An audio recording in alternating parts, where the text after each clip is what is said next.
Okay, these questions are challenging. They come up on pretty much every paper, and they require quite a good understanding of the use of formulas and complicated algebraic rearrangements. Diagrams are helpful, and I just encourage you to take your time with these and just to double check everything you write down. Don't write too big, so you use the area of that you have for your solution carefully, so you don't use up all the space too quickly, and just be very, very careful. So, reading the first sentence of this, the total surface area of a solid hemisphere. Right, stop. Total surface area of a solid hemisphere. Let's just write that down. It might be sensible just to read through the whole question once, and then come back to this and just take each bit individually. Total surface area of a solid hemisphere. Let's draw a solid hemisphere.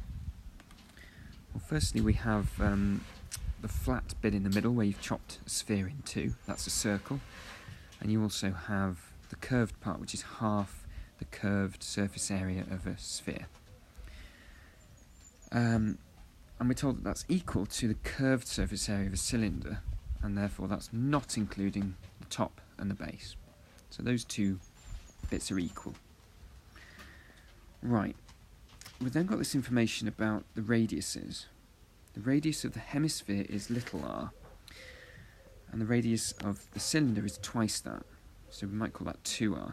But just so we don't get confused with using the formulas from the formula page, when we start putting together the algebra, I'm going to call little r, I'm going to call that big R, and the cylinder's radius 2 big R. And then that's not going to confuse us with the little r, which just means the radius of the shape in general, from the formulas on the formula sheet. Okay, I'm going to put those on the diagram as well, little r and, sorry, a little big R here, and 2r for the cylinder, just so I can just see at a glance what the radiuses are. And then let's think about the hemisphere's total surface area. Well, that's going to be half of 4 pi r squared is from the formula sheet. That's the total surface area of a sphere. It's going to be half of that, which gives us this curved bit here, plus the circle here, which is pi r squared. So there we have the total surface area of the solid hemisphere. The cylinder, the curved part, has area 2, from the formula sheet it says 2 pi little r h, but of course for us that's 2 pi times 2 big R times h. That's why you've got to be really careful. Now, this equation captures literally everything from these first 3 lines of text. Everything listed here is captured within this single equation. That's why physicists sometimes, mathematicians get very excited about a certain equation like E equals mc squared, because there's so much meaning attached to it or within it. So I've literally captured everything there. Let's just start simplifying that now before we get onto this volume section down here. So let's see what we can derive from this equation. Well, half of 4 pi r squared is 2 pi r squared. And on the right hand side we've got a 2. We can ignore the brackets because it's just 2 times pi times 2 times r times h. So the 2 and the 2 come together to make a 4. And then spot on the left hand side, look, we've got 2 lots of pi r squared plus pi r squared. Well, that's 3 lots of pi r squared, isn't it? And now we've got a single term on both sides. I'm going to cancel the pi's. I can also cancel an r from both sides, and that finally gives us 3r equals 4h. I'm not going to go any further than that yet, because I don't know really yet whether I want r or h as the subject of that equation. We'll find out in a minute. Okay, let's start thinking about the volume. This time it's given as a ratio rather than an equation. Well, the setting out of this will really help. I'm going to write down that the hemisphere to the cylinder, in terms of volume, is 1 to m. That's what it's told us. That's just a different way of setting out this line of working here. Sorry, this line of text here. But I have formulas, don't I, for the volume of a hemisphere and the volume of a cylinder, again from the formula sheet.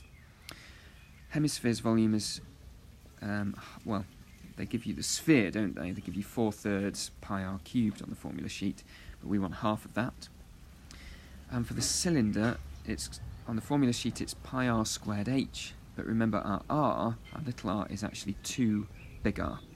So it's pi 2r squared h.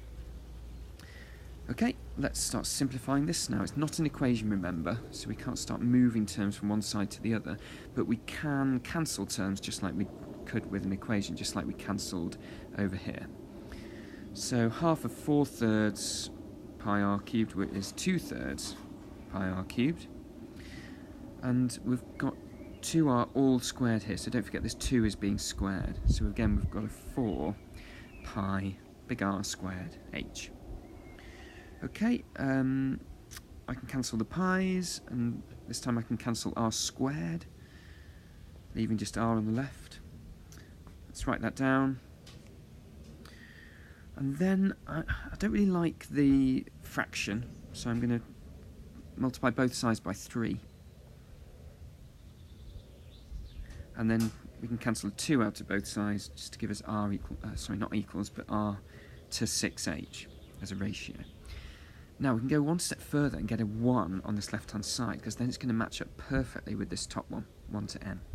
So I'm going to divide both sides of this by r to give us this.